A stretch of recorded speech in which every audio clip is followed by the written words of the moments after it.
This is the Rolling with Tay podcast. I'm your host, Tasia, aka Tay, and this is episode 12. And my guest is Keshia. And let me just say, Keshia is super dope. Um, I'm definitely a fan. We met in May of this year, and yeah, I we just were just speaking, and I'm like, I probably can talk to you for hours, pick your brain, but I'm not gonna do that. I'm not gonna do that to you. So, um, but yeah, thank you for being a guest, and for people who are seeing this is very new because usually I just do audio interviews, but I am on Riverside.fm, and Keshia was so kind to say, you know what? Let's do it. Let's have a video podcast interview, and thank you for being my first video podcast official guest. Thank you for having me. And I'm excited to be your guinea pig. I at the last second was like, let me find my glasses and try to look a little presentable. And I'm glad because I didn't realize this was gonna be recorded. Yeah, here we are. Yeah, thank you so much for having me. I'm really looking forward to diving into this. Like I had just said a few minutes ago, when we met in May, at the start of the 1928 Legacy Tour, I had already knew or seen a little bit of what you were doing, and I knew you were big in history and stuff like that. And so I'm like, oh, there's a connection here. And so anytime I can geek out over Black history, I'm so excited. Yes. On that ride to the GW, we were Yes. just talking about Black history, Black cyclists. Yes, we could have. Listen, I could have rode with y'all and talked to you for hours about about that. Sure. I do want to say congratulations because you won second place in a cyclo. What is it called? Cyclocross? Yeah. Cyclocross race. Yes. Yeah.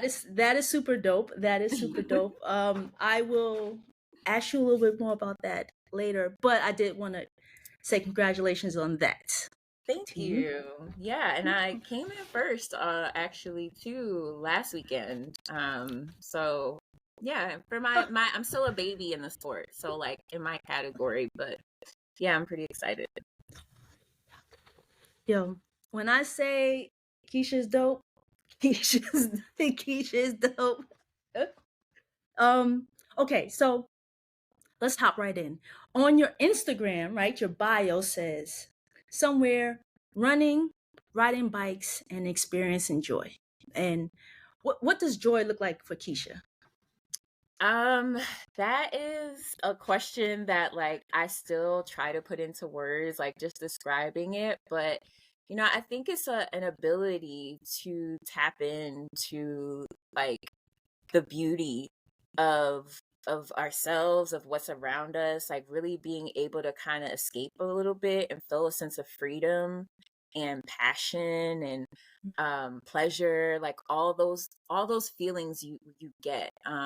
I think joy is all of that. I think joy is carefree, and it's we talk about at Major Knox Adventures promoting radical joy because sometimes, especially as people of color, we don't always get a chance to feel that joy because sometimes life is just life and it's heavy and it's so much, and being able to find moments in spite of all of that is super important, and it's radical because folks don't necessarily want to see that from us. They want to talk about our trauma and focus in on the negative aspects, and it's just being able to show up with a smile on your face, have a good time, again, have that freedom and that openness to adventure and trying new things is something that is important to me, and allowing people to show up as their most authentic selves in order to do it is big because sometimes the images we see don't always connect with us when it comes to the outdoors or bikes, and so being able to share that with people is super exciting and important for me personally and to experience with others. Joy, For me, is the outdoors, is on my bike, is on my skates, hiking with friends, um, learning how to swim. I'm starting to run. Like these things are bring me joy, Yeah. and as I got older, I gravitated towards these things. Before, when I was younger, not so much, and I fell into those stereotypes of, we don't do that. Even Mhm. though I was young doing that type of stuff. I was ice skating. I was taking karate. I was doing these things as a young Black girl, but, got to a teenager and I was like, no, I'm not, so I kind of suppressed my joy. For, Mhm. I was skating when I was younger. I was Yeah. riding bikes and doing all these things, but as I got older, nah, that those are for kids and we Yeah. don't do that anymore. But Yeah. then I'm like, I bought some skates and I'm like, I miss this. I miss doing this. And Yeah. then I found people who also did it. And I'm like, okay, I'm not the only one.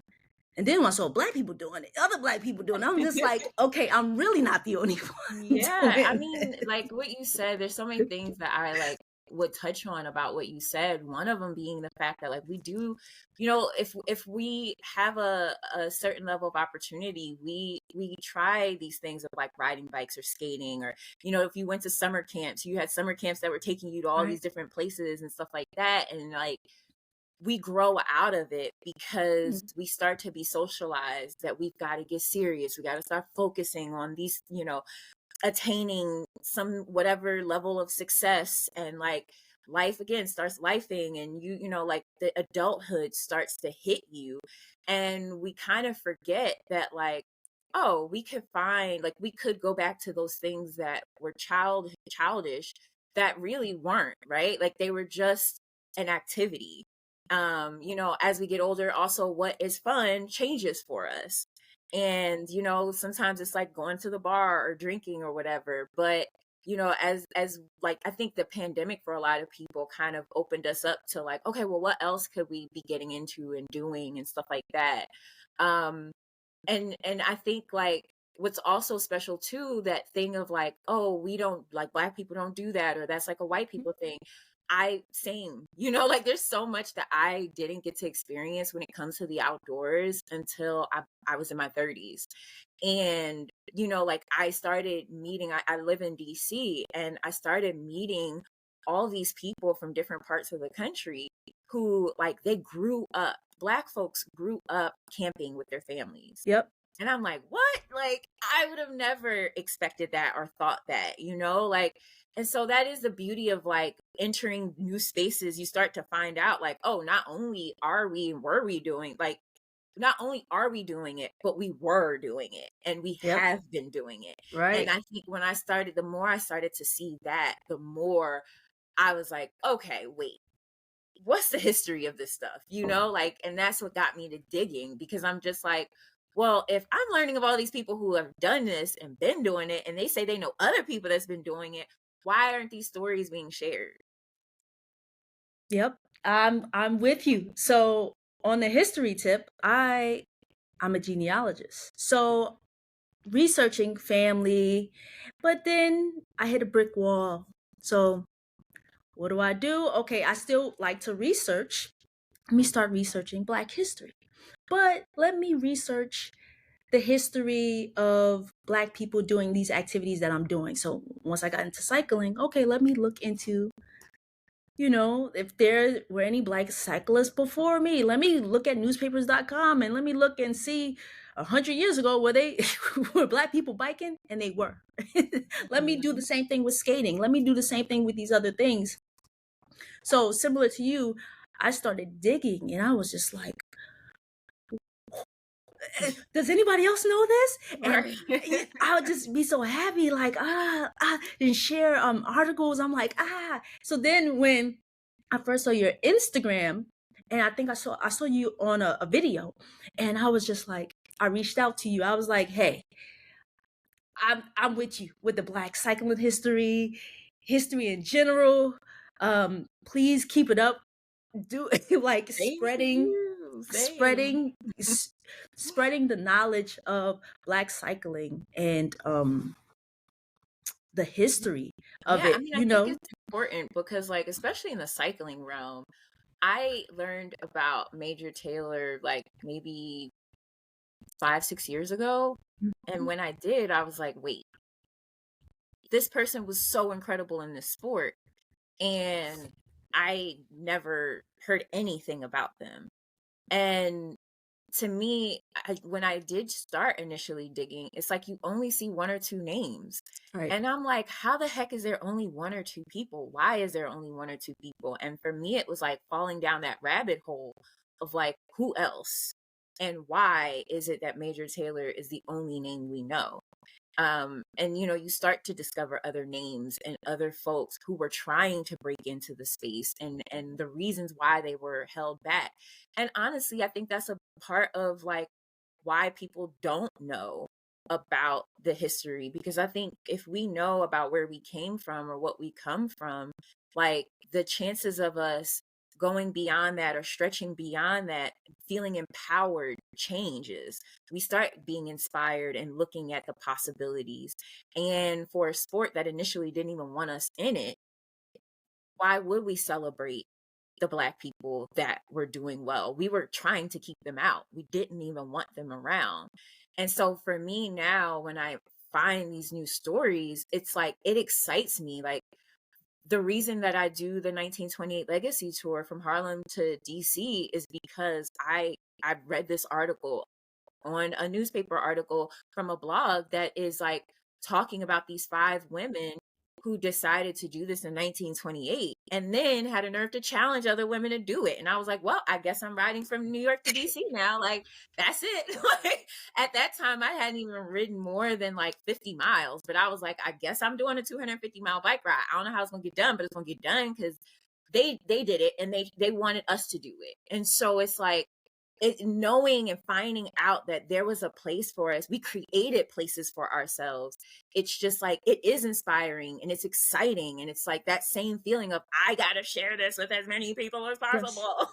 You have to know this, because it's like even if you don't go on to bike ride 250 miles, that's okay. If you get inspired to go outdoors and do anything that feels exciting and brings joy and yeah, excitement and pleasure to your life, please do it, because we that is our way of being able to sustain and thrive and find freedom is pleasure. We forget that pleasure is a part of freedom. And so yeah, I also share that same excitement.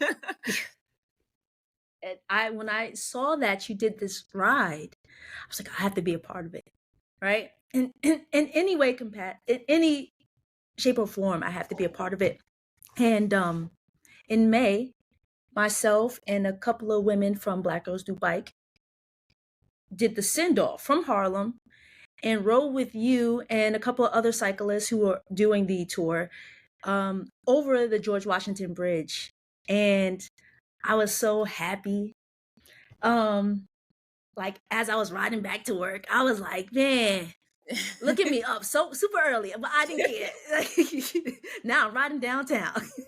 Like I mean, it's honestly, like so it cool. was so great to have y'all, because that is my hope, is that as the years go by, we not only get more people to do the full tour with us, but we also get to experience it with the people whose communities we're riding through.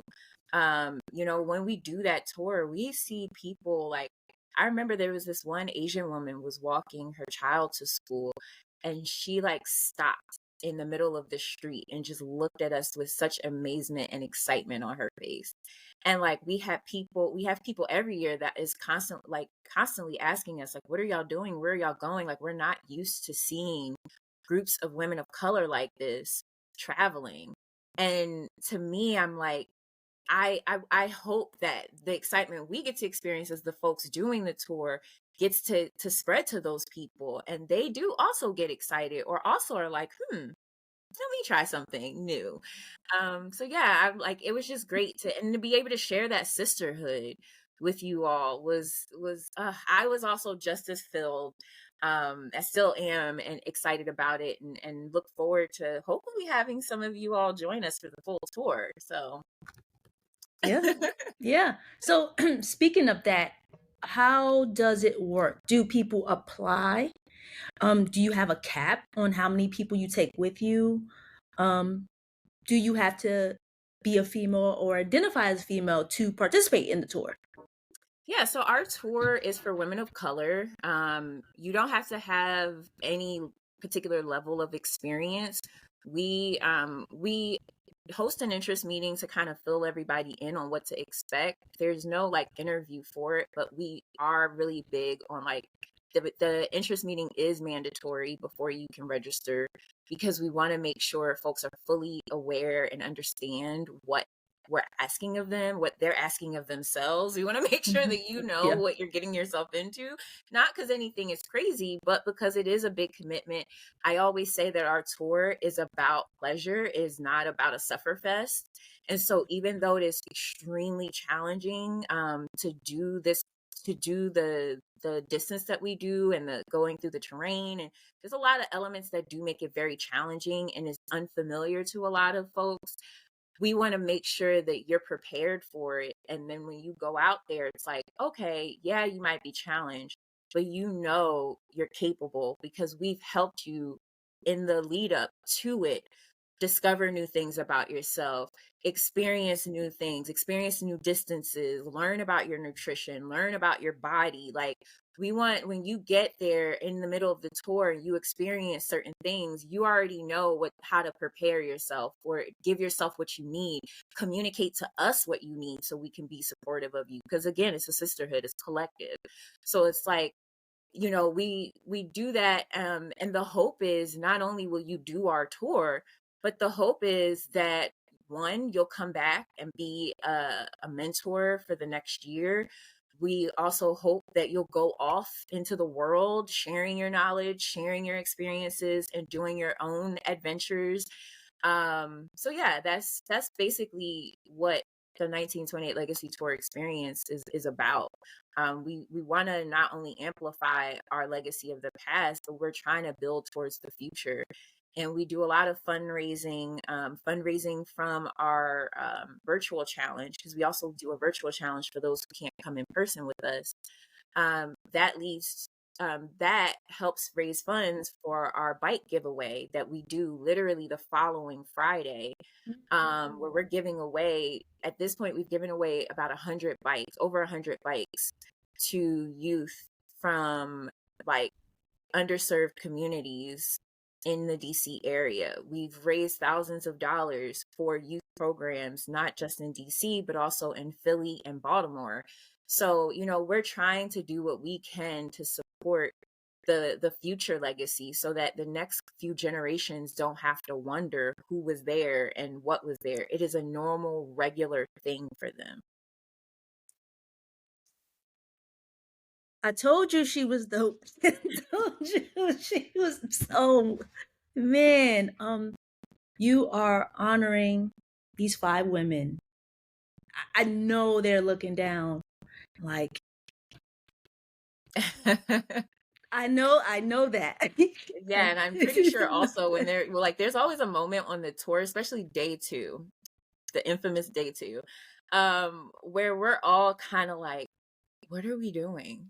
And like, why, like, if this hurts this bad, or it's this like challenging for us today, like, it just makes us have so much more respect for what those five women did in 1928. Like, because it is hard, especially if you're not used to doing this type of cycling, it is challenging. But also, I remind everyone and myself, we've done hard things before. But it's also just like, we come from a legacy of folks who do hard things. And so, yeah, I sometimes I feel like, I wonder if I can feel them and their spirit with us and guiding us. And I mean, we've had some adventures these last few years.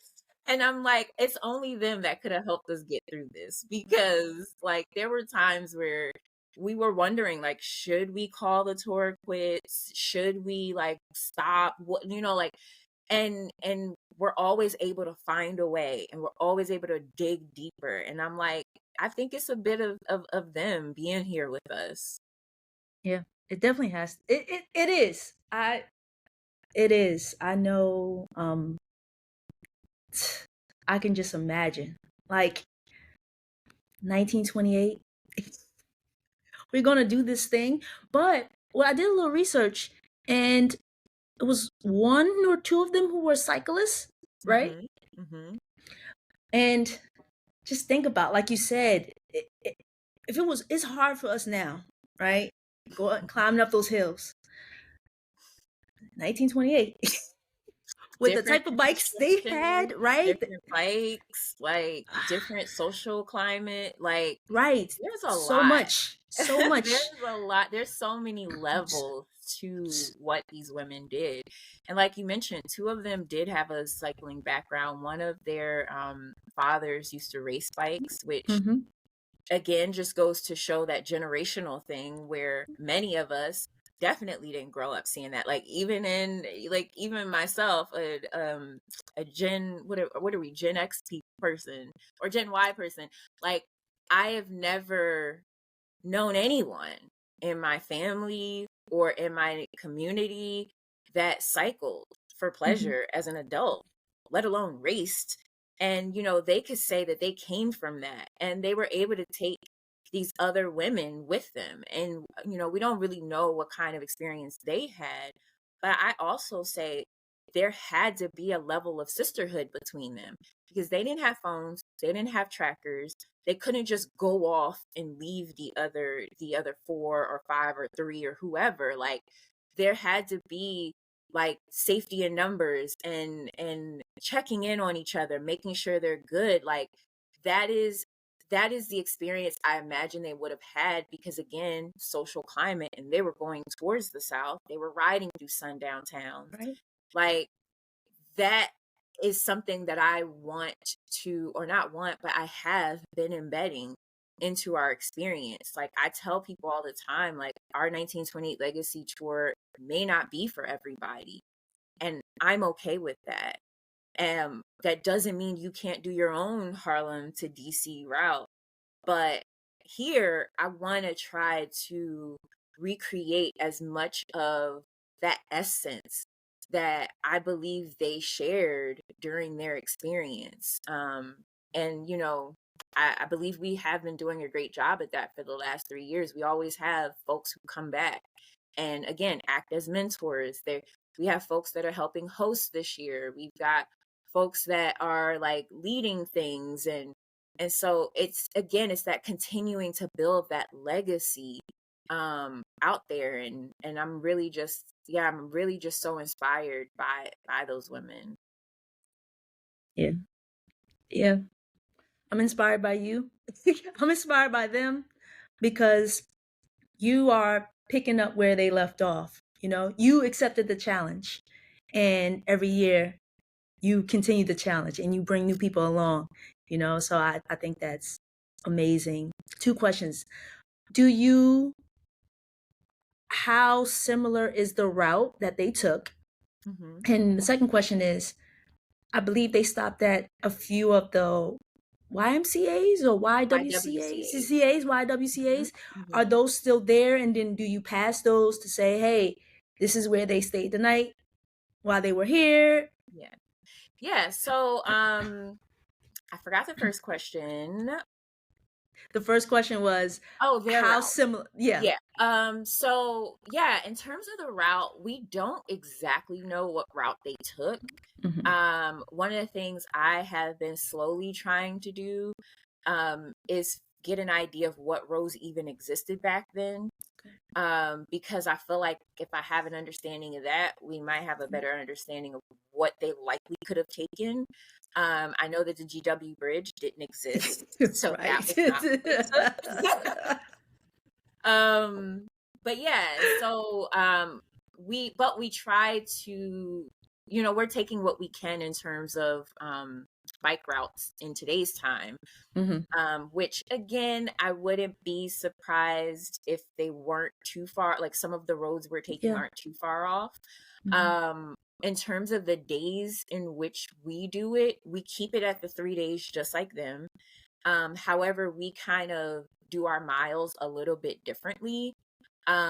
When they initially did their tour, they go from Harlem to Philadelphia, so we keep Yeah. that the same. And then they decided to take a shorter day as a rest day.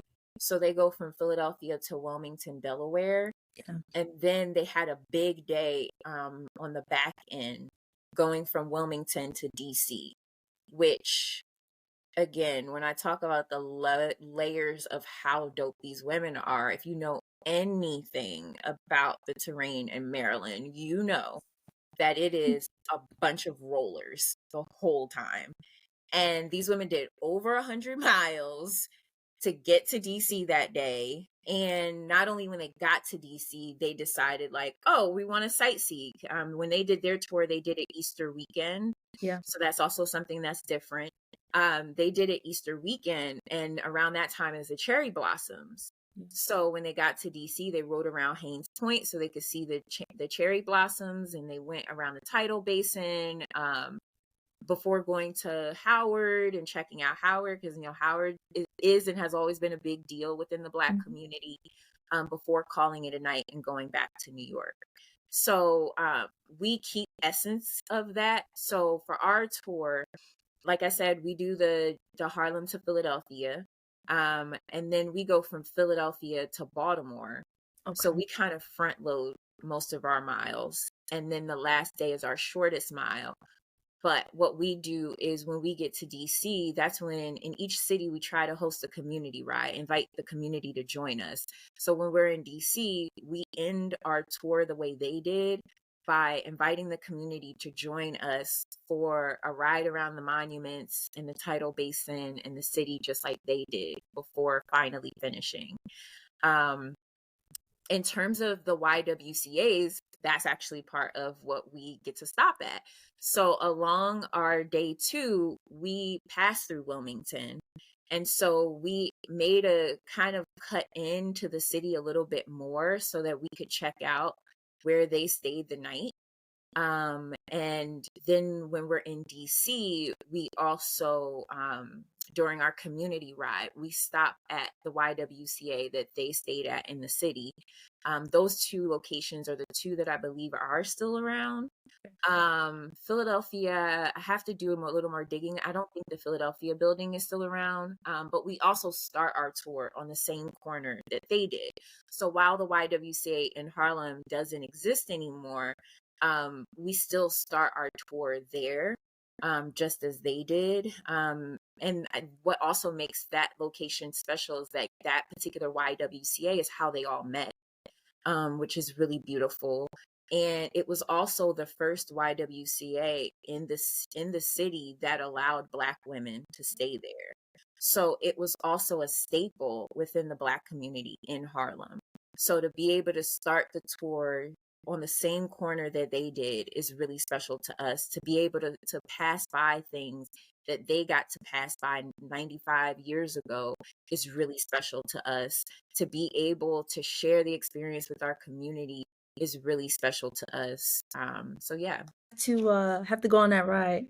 I do. Yes, I have please to do join it. us. Our interest meeting is on November 28th. So, and we have a couple interest meetings in December as well. So yes, I would definitely say come join us. I think you would really, really get a kick out of it. Major Knox Adventures. Hmm. What exactly is it? Does it tie into the 1928 Legacy Tour? And when and why did you start it? Yeah. So Major Knox Adventures is a combination of honoring Major Taylor, Kitty Knox, 2 folks that not only were staples in the cycling community, but also examples of what radical joy looks like. And so we honor them and the other lesser known Black outdoor enthusiasts or people of color in the outdoor enthusiasts. And so Major Knox Adventures is about like hosting outdoor experiences that tie in history.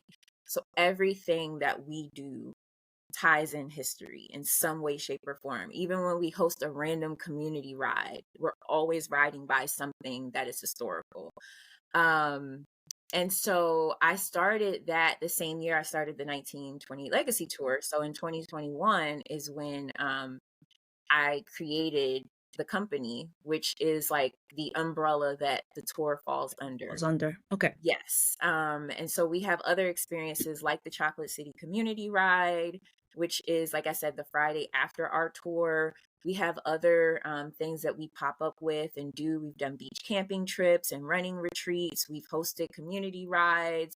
We also do history workshops now. So yeah, there's a lot of, it's like our catch-all for, again, spreading and promoting like radical joy and the history of people of color finding joy in outdoor spaces. DC. I gotta come to DC. I gotta come to You DC do, you and do. partake in some of those events. That sounds so cool. And I did like DC. Mhm. I think in 2018, Okay, and nice. it rained the whole time, but it stopped raining after I was done. But Oh. but after that, my friend and I rode to go um meet someone, and we're riding through DC, like the neighborhoods, right? And I'm like, oh my gosh, like this seems so historic and cool. Like I don't spend too much time in DC like that. And when I am in DC, it's like I'm not in certain neighborhoods, but I was Yeah, just like, wow, I would like to come back to DC and ride. Um, yeah, so that's on my list to do. Like I like to like go to different communities and see, you actually see, the community. yeah. Um, I look at mean, the buildings, and there's so much history that we don't even it's know. so much history. Like in DC, like many cities is going through a lot of gentrification. So Yes. unfortunately, some of our architect and all of that kind of looks a little different, but there are like historical preservation Hmm. societies around the city that are really big on like preserving certain things or preserving certain looks, Yeah. which is very really important and helpful, because I'm like, this city, again, it's Chocolate City, and it was the first city in the country that had a predominantly Black population. And so being able to ride through certain streets and neighborhoods, like you could literally ride past the home that Duke Ellington used to Mhm. live in, and other like greats within like the like jazz era and things like that. And some of these homes people live in now, but there are like markers around the city that also helps tell the story. And one of my hopes is to be able to start leading bike tours around the city that Yeah. continue to share the story from the people who grew up or who come from those neighborhoods. And hopefully other cities, if they don't already have it, have something as well, because gentrification does kind of rip the culture and the history from some of our neighborhoods. And sometimes you can go in certain neighborhoods and you don't even recognize the place. Like, and so, like whatever we can do to preserve pieces of that. Like I was listening to this book uh, called Chocolate City that is about DC, and I'm listening to like certain neighborhoods and what they used to look like and be like. And now as I'm riding through certain parts of the city, you do kind of sometimes see the essence of it still there, but I also imagine what it looked like back then, and like what it must have been like to see certain neighborhoods that were predominantly Black back in the day, which we don't get to see that very often now. Yeah. So it's like to be able to just in my mind imagine what that world looked like is really dope. And during our Chocolate City community ride, we ride through what they call East of the River. And that is where the majority of Black folks in the city still reside. And a lot of times when we think of East of the River, or when stories are told about East of the River, it's always like really negative Mm. narratives. And so during our Chocolate City ride, we're going through the neighborhoods And we have a mobile go-go band on a truck that's I leading us saw through that. I the saw neighborhoods. that. Yeah, I saw that. Yeah, and go-go is like really a part of the DC culture. Like that is like go-go is DC. And Yeah. so to be able to have this thing that is very special to the history and fabric of the city leading us through the community, we start to see the community different. We pass by Frederick Douglass's house, and Mm. where his house is there is so special because during that time in that part of the city, it was predominantly white. But here, this black man bought a home on top of a hill where he now essentially looks down on everybody. Mm. How powerful is that message? And so it's like we pass by there. I want people to see that. We go through other parts of the neighborhood that eventually did shift to be black, and there's communities there where black folks were like buying land and then selling it for cheaper so that more black people could afford to live there, especially those who were newly freed or who came from slavery. Like that was a thing that used to happen back then. And so we get to travel through that history. And like that again is like what Major Knox Adventures is about. Is like we want you to get a like we want you to be able to walk away with a little bit of something that you didn't necessarily know, but now feel a connection to. Now I gotta come to the what Chocolate City ride. Uh, Yeah, Chocolate City Okay, Community. Yep. Chocolate City It's Community it's Ride. Okay. always it's always actually the Friday before the Armed Forces Cycling Classic. And we do that because a lot of pro athletes are in town during that week. Mm. And the other thing that we want to try to do, because many of us did not know anything about bike racing, is to introduce or reintroduce that sport to the community. And we invite the pros to come out and ride with us and see a different part of the city that they've never seen before, um, and engage with the community and share with the community about how bikes has introduced them to so many different things and changed their lives. And the next phase of the Chocolate City Community Ride is taking youth out to the races that weekend so that they can see. So it's also about like the Chocolate City Community Ride is not only, it's a fusion between the preservation and celebration of the DC culture with bikes, and allowing and reintroducing the community to bikes in a way that they might have been disconnected from. And so yeah, that's usually when we have it, and what we're trying to tackle with that. I mean, again, the youth are really our focus, Mhm. and engaging the youth with a new act, like an alternative activity that can really like open up doors. A lot of ways people talk about bikes is how bikes is freedom, Right. and that feeling you get when you like go from point A to point B on your bike and like you got yourself there. Like we want to share that with the youth, and we want to open up, like introduce them to a new world they may not have known about, but hopefully inspire or excite them to pick it up and take it and go on to do whatever it is, or let it lead them to paths that are lifelong, will have lifelong impact on their lives and their communities. Yeah. I always say like I'm never sad on a bike. Right? I may be sad before I get on that bike. I may be sad after I get off the bike. But on the bike, I'm not sad. I'm not thinking about those issues. I'm focusing, really how to focus on, what's in front of me, you know, um, watching out for that car, watching out for that person, watching out for that pothole, along with just enjoying the ride. Mhm. So, um, I'd say everyone should ride a bike. Yes, get on Yeah. a bike. Yeah. Like I mean, you don't know what you're missing. it's a form of transportation, and it could be your joy, and it could be your tool for competitiveness, and like like it just serves so many purposes that yes, like folks should pick up a bike and Yeah. like literally let it transform their lives.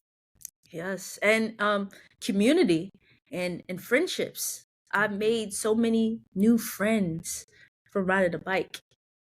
So I always champion riding Yeah, you're bikes. able to see your community in a different way too. Right. Because when you're in a car, like you don't get that intimate perspective with your community the way that you Mm-mm. do on a bike. Like, and just being out in your community and seeing it differently, you also start to take a, like, have a either a different level of appreciation You for do. it. And seeing the possibilities for your community. And like, I also hope that the more folks get engaged in being outdoors, and when I say outdoors, I don't just mean the wilderness, Mm-hmm. I mean our urban backyards. And like, the more engaged we are with that, like the more we're outdoors, the more we're able to connect with our community, and we're able to see when things need to be changed. We're able to, like, we have a different feeling about it than we would in a car. So True. like, I just think that the bike can serve literally so many different perspectives and layers for us personally and for our communities. It definitely can. Definitely can. So get on a bike, people. Get on a bike. Whether you're commuting or you just want to ride for leisure, it's fun. Get on a bike. Yes. And speaking of racing and being competitive, right? Um, so earlier you said that you participated in a cyclocross Yes. cycling race. Yes. What is cyclocross? Yeah, so cyclocross is basically a bike race, off-road. Okay. It's different from mountain biking in the sense that, like, literally a lot of these races take place in parks. And they might set up a couple of barriers, but for the most part, like, you're racing what I like to call an obstacle course at your local park on a bike. And it's ironically, it's been around for just as long as bikes have been around in this country. It really is a transition over from road cycling. So a lot of road racers, when the season was over, they were looking for ways to kind of still stay in shape. And so they decided, like, that this would be a great thing to do during the wintertime. So cyclocross typically takes place in the fall, and it goes until February. And so that's like, so like, a lot of the bikes have very similar geometry, and they look very similar to what you might find on a road bike. But I think the thing that I always say about cyclocross, and I want more people to learn about it and get into it, is that it's way more accessible than mountain biking or road racing or gravel racing. Like, gravel racing, you got to be able to get out to gravel roads. If you don't live near gravel roads, you're kind of limited. And if you want to be competitive with gravel, like, we have the C&O Canal in DC, which is great. It's gravel, but it's pancake flat. So if I'm trying to be competitive as a gravel racer, I got to be able to get 45 minutes to an hour outside of the city to be able to do that. That ain't really accessible. When you look at mountain biking, like, we are fortunate in DC, we have like one trail that folks use with mountain bikes, but that's it, and it's not that long. Again, if you want to be competitive or you want to race mountain bike races, you got to be able to get outside the city. And just like with gravel races, these races typically take place in rural areas that aren't easily accessible. Road racing is pretty easy to be able to do. You just need some asphalt. Yeah. But you need to be able to have a certain bike to be, like, competitive. And again, those races aren't always the easiest to get to. But cyclocross, like, you can train cyclocross at your local park. You can Mm. use just about any bike you have. Like, if you can pick your bike up, you're good. Like, that's all you need to be able to race cyclocross. And also, when you fall, you're falling on grass. Guys. So it also doesn't feel the same as if you fall with road. And Mm-hmm. but also, the skills you build in cyclocross, you can transfer them over to the other disciplines. So I'm all about, like, yes, more people of color in cyclocross, and let's get some more women out here, because that is definitely a thing that's struggling in the cycling world, is like, women. Um So yeah. So, how'd you get into it? Like, did someone just say, "Hey, you wanna try this thing?" Yes. That's what it was. I saw cyclocross in my like perusing on the internet. And I was like, every time I saw it, it was muddy. And I was like, Yeah. no, thank you. I've got this hair that takes a lot to maintain. And I am not interested in getting nobody's mud in it. That does not look like a good time to me. And then to have to clean all that up again, like, no, thank you. Um, but like I had started following a woman named Sam Scipio, and she is this really, really dope cyclist, Black woman from Detroit, locks. Like she races like ultra endurance races on mountain bikes. So she's done a lot of 24-hour races. She races cyclocross as well. Like she's a cat 2 in cyclocross. And so like I wanted to get into ultra endurance racing at one point in time, and I still kind of have that bug I want to try. But like when I saw her doing it, I was like, okay, if she got locks, she'll understand. She'll understand why. Like I imagine she doesn't want to get mud in her locks either, because Right, that's the process. right. But anyway, I had an opportunity to spend some time with her through the Abundance Project that Aisha McGowan founded. Nice, She was nice. one of our aunties. And we were talking during that experience, and she was just, telling me about like how certain skills that she's learned from cyclocross has helped her in road racing Mm, and in her bike handling.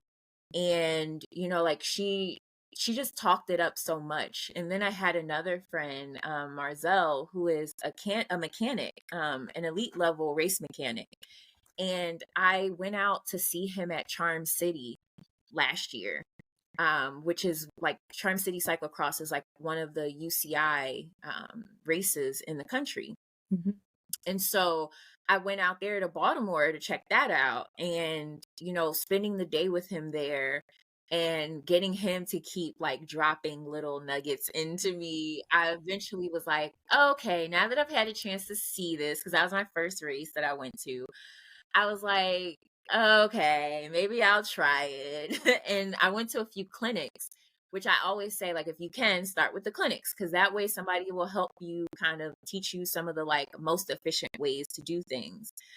You don't have to follow that. You'll learn that elite level racers do whatever. The point is to just go as fast as you can. But being at a clinic helped me like learn some of the skills and broke things down in a way where I was like, oh, okay, like for example, when people remount their bikes, folks always like you look at it, when you see it, you're like, that looks like that hurts. But then you find out like they're not just jumping straight on the bike, they're actually sliding themselves on the bike. And so when you start learning stuff like that, it gives you a chance to like break some of the skills down. And then finally, again, going to the bike race, I was like, all right, I'm ready to jump in. Um, and so yeah, I started about a year ago. That's pretty cool. So we mentioned mud, right? So I did YouTube it because I was like, what is this?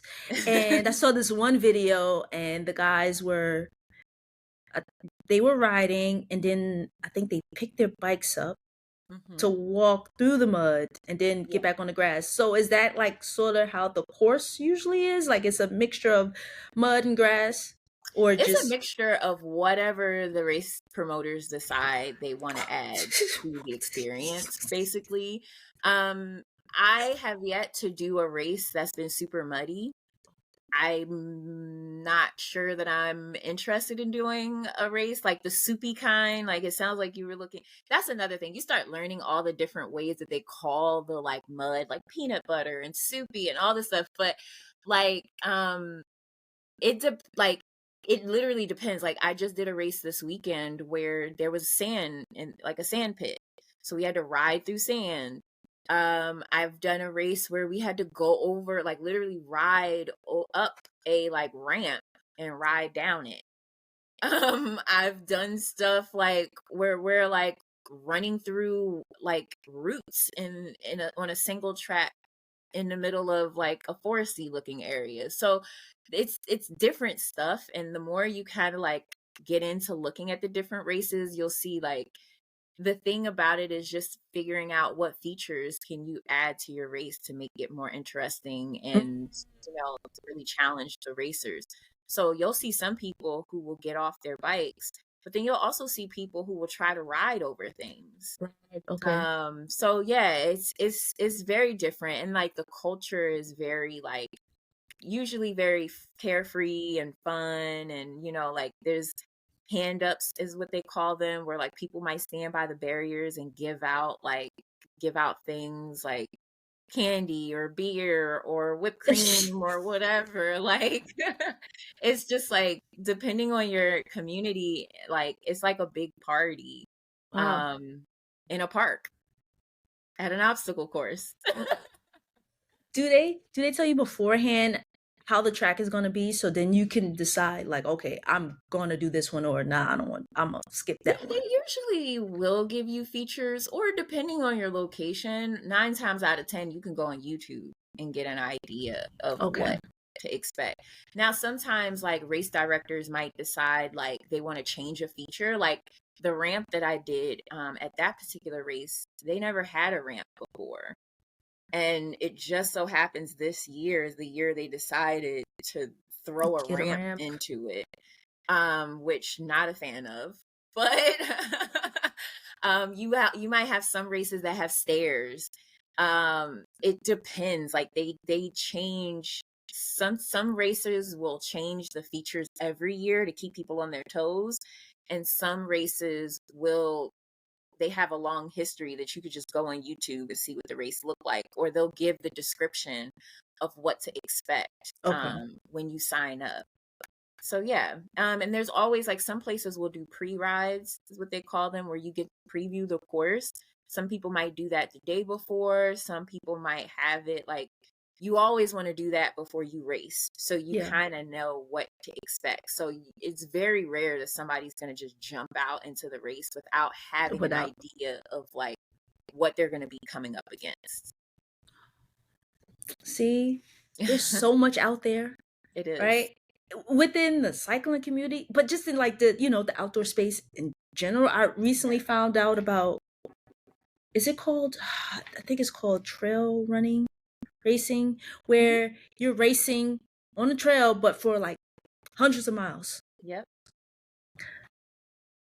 So, I mean, there's something out there for everyone. And if you want to go further, if you want to challenge yourself, there's always something. Yes. Like, 100 miles ain't nothing, or road racing ain't nothing, or gravel. Then you have this, you have this, you have that. Yep. So there is something for pretty much everyone. Yep. I think that's cool. I don't know about me trying that, but I I will support you. Let me know what candy you like. I'll hand you some candy, but I don't know about that. But you've done road racing, right? Yes, Gross. I just finished my second year with road racing. I Another example of a Black woman seeing Aisha McGowan Yep. lined up at the Armed Forces Cycling Classic. Um, it was the last time that she did it, and I like just seeing her in person and like seeing her lined up and seeing her as the only Black woman, like that, just, and seeing her with her fro like hanging out the back of her helmet, like that did something for me. And so when she introduced her the Abundance Project, which was about promoting competitive cycling amongst women of color, I didn't do it the first year, and I regretted it. Like Mhm. literally regretted it, because I had a lot of fear around road racing because it's fast, and if you hit the ground, it hurts. Yeah. And so I was just like, nah, dog, I'm good. But also I realized I kept watching a bunch of men's races, and that's where most Different. crashes were happening. So Yep. also like there's that part. But just seeing all these other women who like they didn't have any experience road racing, and they jumped out there to try it. And the Abundance Project also offers like a lot of support and resources. So it was like, you know what, that second year when they opened up applications, I was like, I am not missing this again. I don't want to feel that regret again.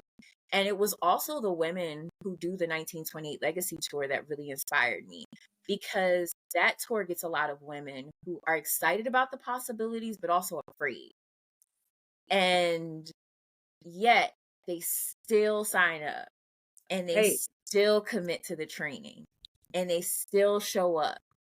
And even when things are hard, they're still showing up. They're showing up for each other. And it's like seeing and being a part of that. I'm like, how can you ask these women to step beyond their fear and you're not, like, Mm. you're not willing to even try? And it was like that to me was like seeing them is what inspired me and excited me. And so yeah, I applied for the Abundance Project in 2022 and got accepted. And so once I got accepted, I was like, oh shoot, well now I need to prepare for this, because part of the grant opportunity is that they fly you to one of the biggest race series in the country. So you could either do like the year that I did it, you could either do Tour of America's Dairyland, Tulsa Tough, Intelligentsia Cup, or Gateway Cup. And again, these are some of the biggest race series in the country. So you're talking like the best of the best are showing up to these types of series, but they're also offering novice categories where folks who are newer to the sport or just getting into it can try their hand at it and like grow. And I got selected to do Intelligentsia Cup, and we did 7 days of straight crit racing. So every single day racing, and you're moving at that series, you're going to different cities every day with a different course and a different feature about it that really tests your ability, your handling, your skills. And for me, it was like, it was hard and it was scary, but I was so proud of myself Yeah. for getting out there and like giving it a go, and literally just having those types of experiences, being around other women who are just as new to the sport, being around other women who were experienced in the sport, like just being within that community just was so exciting to me that I was like, all right, I want to keep doing this. And so, yeah, I mean, I just finished my second year, and I'm part of what also motivated me to do cyclocross is because I knew the skills that I would build was going to help me for the road. And confidence was something I was starting to have some trouble with this year. Mm-hmm. And it's really been helping to build back up my confidence for the next road season. So, yeah. I don't know about road racing either. It's, you know what? I have the same fears and like, but I've also been watching mostly men um road races, but it's just that like damn, it's one turn of the this and that it's you might go down and take a whole bunch of people with you. Yeah. So Well, and that's why it's important to like work on your skills. right. If everybody in the Peloton is working on their bike handling skills, then everyone in the Peloton is able to have a safe race and Yeah. come out scot free. And like the men's racing, don't get me wrong, is super exciting. I Yeah. love watching it, especially in person. But it is way more aggressive, Yeah. and um there's a there's an energy there that is just very different from the women's Peloton. So I always say, like, I mean, even women's elite, I mean, these women are still badass, don't get me wrong. Like, they're super badass, but they're also, the way that they race is very Yeah. different. Different. Yeah. And when you are just starting out and you're going to your local races, it's so funny because sometimes when somebody does something bonehead in the Peloton, you are guaranteed to hear someone yell out, "We've got families to get back to. I got to get back to work. Like get your crap together." Like So it's, like it's stuff like that where it's like it's different for a lot of us. Like Yeah, we got to take care of house and home. We can't be exactly. messing around because you like doing something stupid. Like, so it's it's all like I always say, like, check out the women's races, and Yeah, again, check out a clinic. If you see a clinic pop up, check one out, because those clinics can help you figure out, like, oh, is this really something that I want to go with, or is this, I tried it and it just really wasn't my cup of tea.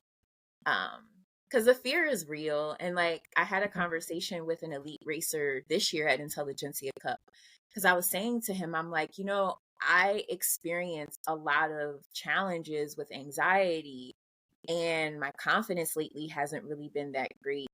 And it just feels like no one else is experiencing that. mm-hmm. Like, I wish that there was more conversations around how do folks at the higher level, or even not, whoever throughout the levels, how they work through their challenges with mental health or Yeah, or anxiety, because that was something that I really could have used more of. And he was like, we all have it. Like, there isn't anybody in the peloton that doesn't have some level of like anxiousness yeah. when they show up, but you start to learn ways to manage it and Mm-hmm. work through it. And so that's something that I'm, I guess, in my process of figuring out, as I go along. I want to switch gears a little bit. Running. Yeah. When did you start running? So I initially joined the track team when I was in high school. Okay. But I ended up being more of a jumper back then. Mhm. Um, and I did that for like a little bit in college as well, but then I stopped. And but I found myself, I like used to not even be able to run like around the track. Like, it was so bad. That was kind of one of the reasons why I was so happy they like thought I would be a good triple jumper, because because I like one lap around the track and I felt like I was gonna die. And so, but through like, especially when I got to college, like, one of the things that they started have, or they would have us do, was like they would have us do running warm-ups, even Mm-hmm. though we weren't really running a whole lot, but like that was part of our warm-up. And that started to help me build up like my endurance. Mm-hmm. And I started to, when I was stressed in college, I found myself like going to the track at night, and running was like super, like, I found that to be helpful. Like, I didn't realize at the time why. I just knew it helped me feel good. And like, now I know it's endorphins. You got Yeah. that, your body's happy drug that's like kicking in, and that's why you like it so much. But at the time, like, I would go, and then I would like try to do like a little bit more of a lap. Like, each time, let's try to do another lap. And then it got to a point where I was like, okay, now let's try to do these laps faster than the time before. And I got away from it until about like 2014, when I was having a really, really deep bout with depression, and I needed something. And once again, running came back to me. And that's when a friend of mine was like, hey, because I was living in an area at the time where I didn't have any friends. I didn't, like, the job I was working in was super stressful, and I didn't really have an opportunity to even try to make friends because of my schedule. Mm-hmm. And so my friend was like, hey, you should check out Black Girls Run. That might be a great way to like not only run, but like Meet some meet some people. friends. And so I did that. I joined the National Mall group, because they have groups that meet, are like at different parts. Like, there's kind of like the chapter or regional, but then each region has meetups all over.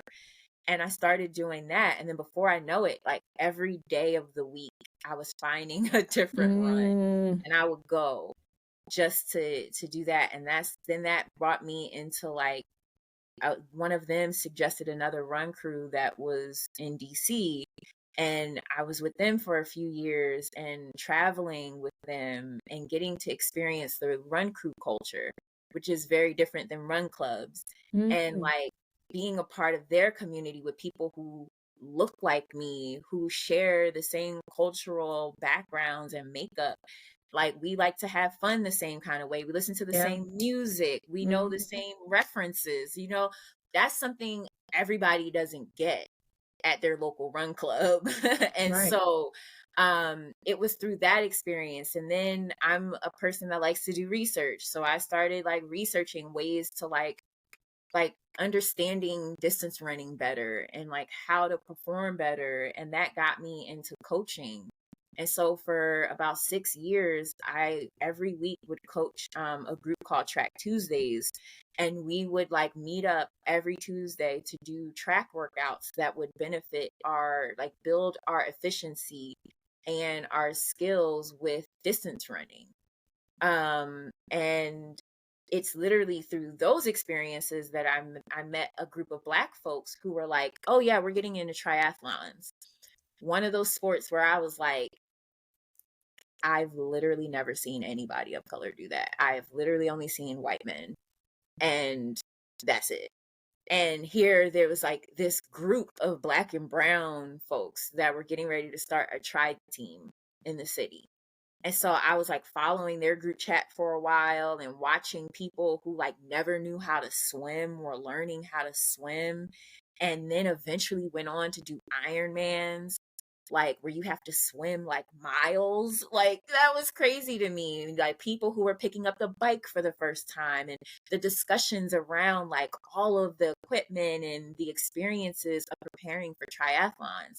And that's what inspired me to get into multisports. That's why I picked up a bike, was through triathlons, and that was through running. So everything always goes back to the running for me. I'm starting to run now. I'm learning how to swim, and I am going to sign up for a triathlon, the one in Philadelphia. Yeah. I think it's Philadelphia's Women's Triathlon. I think that's the name of it. But Okay. I got to get this. I have to feel comfortable enough, with my swimming skills. But that's super inspiring to hear you say all of this. Especially like it goes back to me. It goes back to cycling. From cycling, Black Girls Do Bike. From Black Girls Do Bike, I met all these amazing women, and they are doing other stuff. And some of them got into cycling through doing triathlons. And Mhm. I'm just like, what is a triathlon? Like I knew what it was, but I'm just like, again, this is early on. People do this, you Yeah, know? And sure enough, there are people do groups out there. it. People do it. There are groups out there, and I'm just like, wow. And it's so supportive. Um, just in general, all these, now that I'm finding out, all these groups, from the running to the cycling to the triathlons, it's so cool, especially the support. Even though I'm not racing, I'm out there supporting you, that just, so the running, I'm getting used to it. I just bought some sneakers. I think they're called Yeah. Brooks Okay. sneakers. Yeah. um and I'm out there, I'm pushing myself. I have to, I've never been a runner at it, and people are surprised, I guess, because of my frame. They're like, "Oh, you run?" I'm like, "I don't." Well, you just told me you do, so you are now a runner. Now I do. I am a runner. I'm a runner and a swimmer. So look at me. Yeah.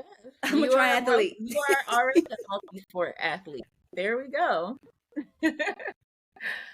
Like, I mean, for me, running too, like, I kind of got away from my relationship with running a bit because I was also using it as like a form of like social activism. Mm-hmm. And like, I did so much with running, and then I found bikes to be really, really enjoyable for me. Mhm. And it's been a challenge getting back into it, but it's also like I know just how great running is and feels, and like the community, like I tell people, like, go to races. Like, just go to a race. That is where you get to see, like, you can walk away so inspired. Like, you see all Mhm. kinds of people out Yes. there Yes. running, Yes.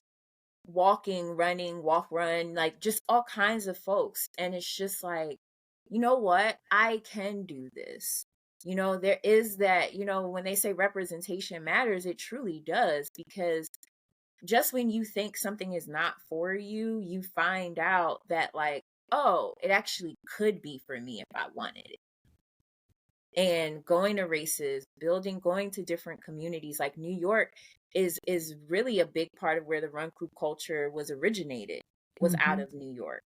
And so, like, when you're around those communities and you get to experience those communities, it adds such an excitement. And like, you're just like, I want to be at everything. I want to go to everything. And it is such a super supportive community. And it's, it just like I say, bikes are transformative, running is transformative.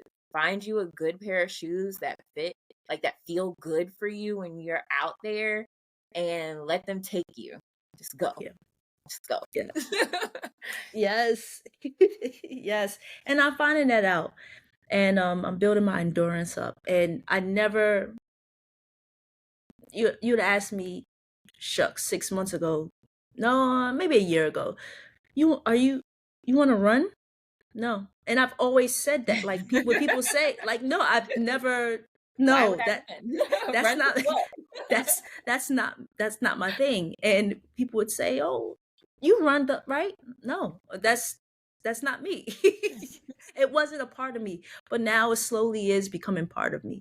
And I'm pushing myself to do things that I never thought I would do, and seeing how far I can go, Mhm. and challenging myself. Um, because why not, right? Yeah. Why not? you Well, and know, then it's also like, I feel like with every new activity I experience, like, you learn a different part about yourself. you do, You learn, like, about what you are capable of. right? Like, especially when the activity you decide to do has some challenges to it, you start to learn your ability to adapt and to be open and to experience, like, I think we've kind of touched on this a few times, but it's like communities that Yeah, have existed. We didn't even know it existed, but now we do. And it's like, oh my gosh, like, there is, like, it's just an excitement because you just unlocked a new level or a new door, and it's like, oh my gosh, like, I I I encourage people, if you see something, try it. right. And even if there is a little bit of fear there, fear is not bad, right? Fear keeps us safe. However, like, you can also expand what you're capable of, and like widen that comfort zone a little bit more and a little bit more. And you'll find out the things that used to be scary to you, i.e., for me, crit racing, super terrifying to me. Now I'm able to line up and I'm not shaking the way that I was, because I've done hard things before. I've done hard races before, and I've been able to see what I'm capable of out there. I agree. Um, so in July, I'll be an official triathlete. Yeah, I'll be a triathlete. yeah. I'm scared though. It'll be fun. And like, one of the things, so with triathlons, I have a fear with the water. I still got out there to learn how to swim, but like, all my triathlons have been in a pool. Yeah. That's a thing you can do. Like, if being in open water is scary for you, you could go to a pool and Hmm. you can do your races there. So it's like there's possibilities to make things work and Yes. try new things. So yeah. Yeah. And this one is in a pool, so all right. It's gonna be good. It's gonna be Uh, good. And look at it this way. If you're like me and you finish at the back for of the swim, you're gonna catch them on the bike. And you're already hey. running, so you're gonna catch them on the run. Like, Hey, right? it's Right? okay. If there's Right? one area to not have the most confidence in, is hey, to me, I say it's the water because to Yeah. catch everybody, you got the rest of the race to catch up to everybody else.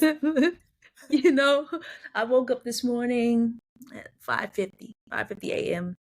Had to be to work at 9 and got up, did my stretches, wrote in my journal, all these new routines I'm trying to do and or that I'm doing, and I went outside and I ran. I ran for 22 minutes. All right. And it's like, am I really doing this? After it was over, I was like, I can make time for this. I can do this. I can do this new routine. I can make this a part of me. And not just the running aspect of it, but from the reading and the journaling and the just doing these new things that I kind of was like, I'd rather lay in the bed. But, I'd rather get that little extra few minutes of sleep. But Yeah.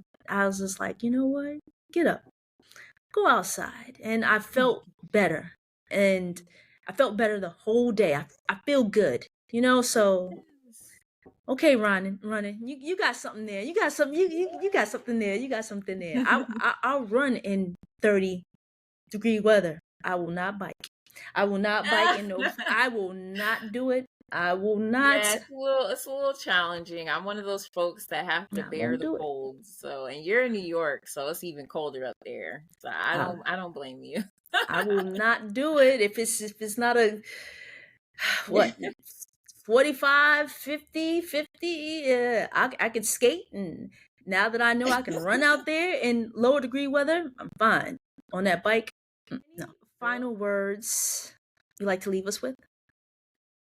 Yeah, I would say three things if you gather anything from from today's conversation is like one, if it seems like something is not for us or you have an interest in something, if you do some digging, you'll find out that like we were there. Like that's like one of my favorite phrases because 9 times out of 10 we were there. Mm-hmm. And then two, like try something new, like i.e.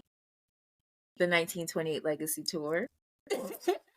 If you are a woman of color, we are going to be celebrating and honoring 5 Black women and honestly the history, the legacy of women of color on bikes. Like, we're not just honoring these 5 women, we're honoring all the women that pick up bikes. And we are, you know, through our ride, we are able to sponsor and support the future legacy, with the impact that we get to have through the tour for youth and bike programming.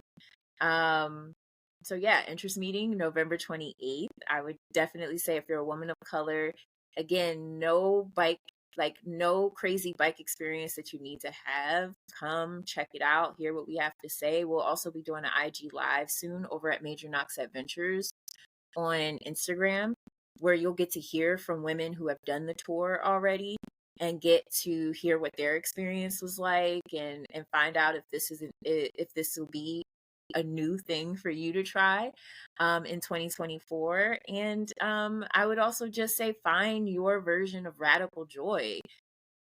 Prioritize joy as much as you can because it's also the fuel that's going to keep us going through life. So yeah.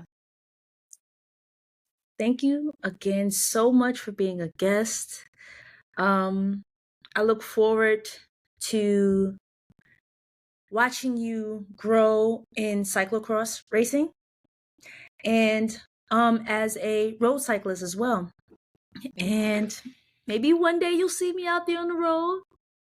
Yeah. Maybe. Yeah. Uh, You're also in New York. There's like such a huge, you already know, such a huge yeah. legacy of black bike racing out there. Yes. Teams out there that have a long, like talking generations of history in New York that like are looking and eager to get more of us out there. So if when you're ready, they're waiting. Yeah. They're waiting, and I look forward to seeing you out there. As many black women as I can see lined up on that line with me, I get so excited because sometimes you go to races and it's just us. So yes, please get it, like try it. I'm definitely looking forward to following your journey with triathlons and running, because that's still my baby. So like I love, and if I could be a resource, like I said, I used to coach, so if I can be a resource to bounce some ideas or talk through some things, feel free to reach out.